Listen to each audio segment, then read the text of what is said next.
And we are continuing on. We're going to talk about this. If you haven't heard the Boulder shooting, they try to blame it on white people and stuff, but it wasn't white people. Well, let's check this out. So we have this news article here from the New York Times. Boulder victims of police officers, grocery store workers, and the Sons arrest refugees. 10 people were shot to death at Colorado grocery store on Monday. The victims included a police officer who was among the first to arrive at the scene.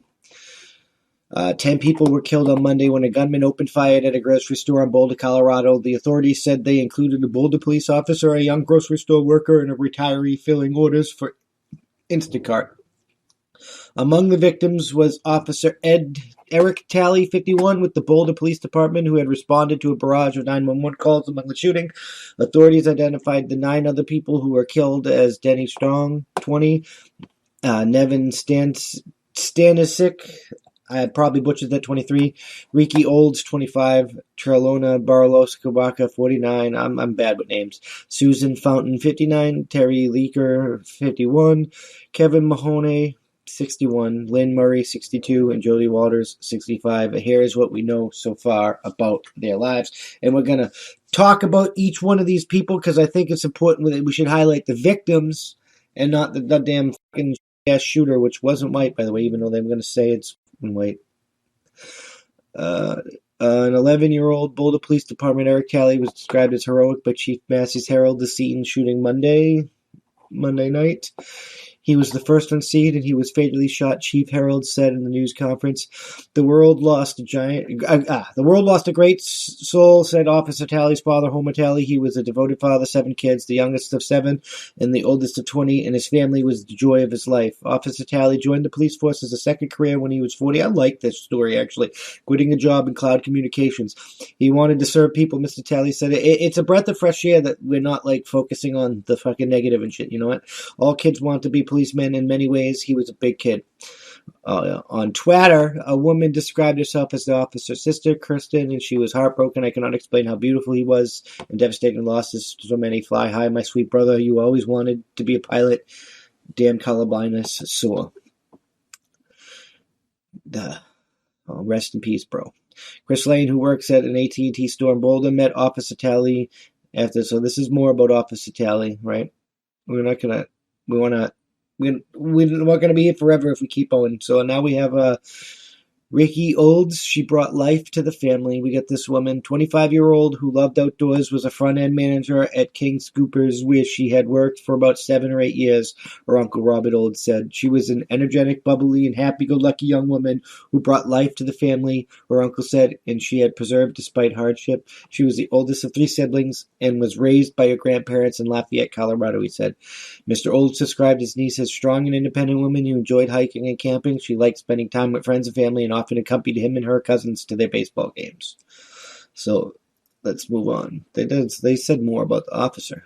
It's kind of lame. Lynn Murray, former magazine photo director. Lynn Murray, 62, a former photo director and mother of 2, was at a grocery store on Monday filling an Instacart order, which she had enjoyed doing to help people since her retirement. She was an amazing woman, probably the kindest person I've ever known. Her husband, these are all awesome people that get killed, which is sad.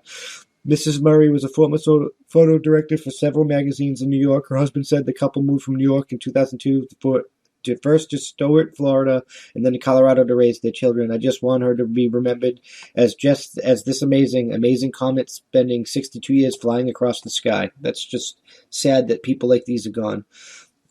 Now we have the Tarola Bart Kawalik. I'm sorry, I butchered that. A shop manager newly engaged. So this woman was going to get married. No, she can't get married. This is just, we don't really have time to talk about all of these people, and they're not going to talk about all the shooter here. This article, if you want it, there'll be a link in the description. You can read about these people, and you should read about these people, and we'll flash them on the screen bit so people can, if they want to pause and read them here, they can pause and read them here. But we really, really, really gotta, the left's saying it's Asian hate crimes, right? White Asian hate crimes. But I'm pretty sure the shooter, right? This was the Al-Asasami guy. Let's look that up. Colorado shooter. Boom. Yeah. Ahmad Awali Alisa. So it was a Syrian refugee shooting and killing a bunch of white people, but somehow it's white on Asian hate crime or whiteness. That's what the left does, and that's what I wanted to highlight. And I'm glad I was able to highlight that with an article that doesn't focus on this dude baggery. But he was a Syrian refugee. He was anti-Trump. This happened shortly after we bombed Syria, which we shouldn't have done. And he's the Syrian refugee, and his family is also being investigated. And there's deleted tweets of him that were archived on the internet saying that there was more than one shooter there, like that before it happened. So like this was probably a retaliatory attack. This looks like it's brown on white violence.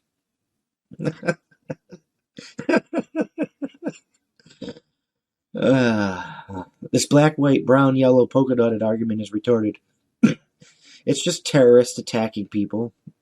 If he lived in that area and that area had to be filled with black people, it would have been him on black people. That's just him. It was him on Americans because a retaliatory attack because we attacked Syria. At least that's what I think. That's what makes the most sense. That's why they're investigating his family. They gotta play every angle. Like, I mean, he was vocal leftist, like, but there's still like on the news claiming it's whiteness and stuff, and it's like, I think you guys are the white supremacists claiming everything's fucking whiteness. I don't understand. Black people kill white people, whiteness. Black people kill black people, whiteness. Brown people kill white people, whiteness. Brown people kill Asian people, whiteness. Black people kill Asian people, whiteness. A serial killer kills a bunch of people of all different colors. It's fucking white on black crime, white on Asian crime. Like that's the news we live in 2021. I'm just saying.